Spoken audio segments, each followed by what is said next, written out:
안녕하세요. 법무비 법률 학교폭력연구소의 박성채 변호사입니다. 오늘은 학교폭력의 징후와 신고 방법 등에 대하여 알아보고자 합니다.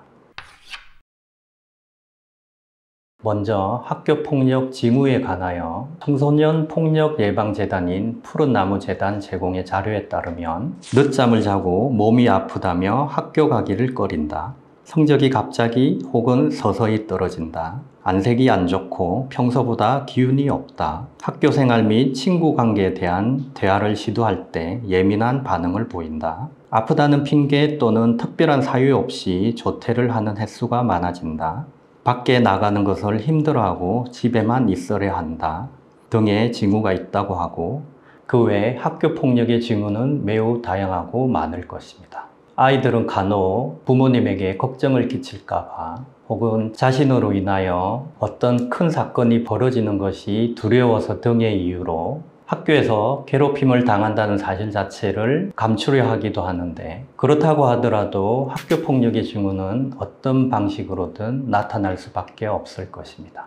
이러한 학교폭력의 여러 가지 징후에 있어서 가장 큰 특징은 아이가 학교를 가기 싫어한다는 것인데, 이는 학교에 자신을 괴롭히는 사람이 있기 때문에 일어나는 당연한 반응일 것입니다. 만약 아이에게 이러한 징후가 보인다면 그 이유가 무엇인지 조금 더 세심하게 관찰하고 아이와 대화를 해봐야 할 것입니다.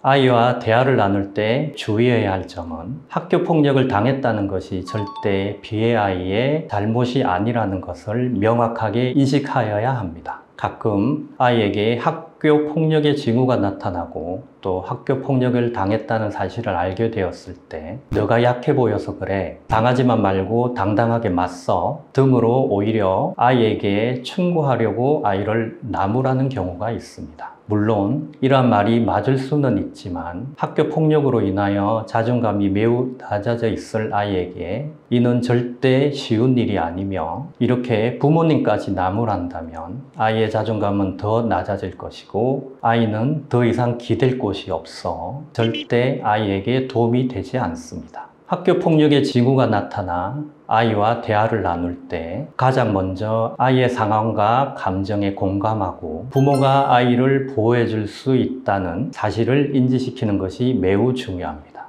다음으로 아이가 학교폭력을 당했다는 사실을 알게 되었을 때 그 신고 방법입니다. 학교폭력의 신고 방법에 대하여 학교폭력예방법에는 특정한 방식이나 방법을 규정하고 있거나 한정하고 있지 않고, 따라서 어떠한 방식, 방법으로든 학교나 관계기관에 학교폭력 사실을 알리는 것이 학교폭력 신고라고 할 수 있습니다. 대표적인 학교폭력 신고 방법으로는 학교 내 신고 방법으로 교사에게 구두 또는 휴대전화, 문자, 이메일, 서면을 통하여 신고하거나 학교에서 행하는 설문조사 등을 통하여서도 학교폭력 사실을 알릴 수 있는데, 이 또한 학교폭력의 신고로 볼 수 있습니다. 다음으로 학교가 아닌 학교 외 신고 방법으로는 학교폭력신고센터 117번으로 전화하거나 문자를 통해서도 학교폭력을 신고할 수 있고, 안전드림이라는 인터넷 사이트의 신고상담 탭을 통하여서도 학교폭력 신고를 할 수 있습니다.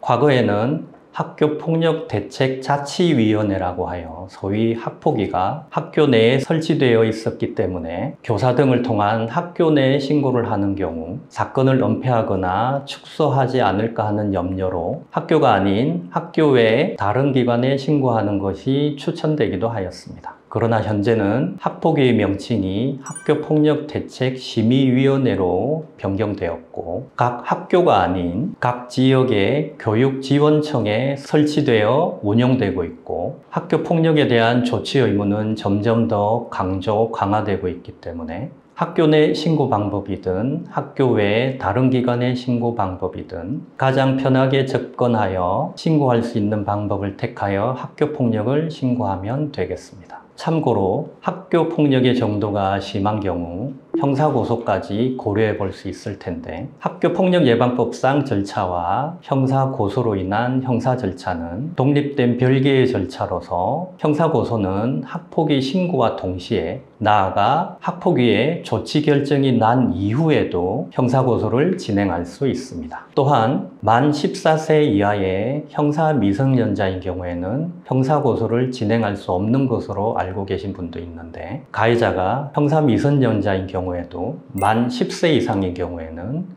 소년법상의 보호조치의 대상이 되고, 따라서 형사고소를 하여 소년법상의 보호처분을 받게 할 수도 있다는 점도 알아두시면 좋겠습니다. 학교폭력의 징후가 나타나고 사실관계를 파악하고 학폭위 진행 과정에 있어서 변호사의 조력을 받는 경우 사실관계 파악, 증거 확보, 신고서의 작성 및 학폭위 절차 내에서의 의견 진술 등에 충분한 도움을 받을 수 있을 것입니다.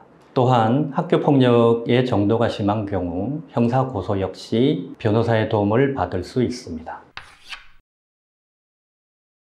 이상으로 학교폭력의 징후와 신고 방법 등에 대하여 알아보았습니다. 학교폭력의 징후를 발견하고 내 아이가 학교폭력의 피해자라는 사실을 알게 되었을 때 어떻게 대응해야 할지는 피해자 대응법에 관한 영상을 참고하시면 되겠습니다. 더 궁금하신 점은 아래의 상담 전화로 문의해 주시기 바랍니다.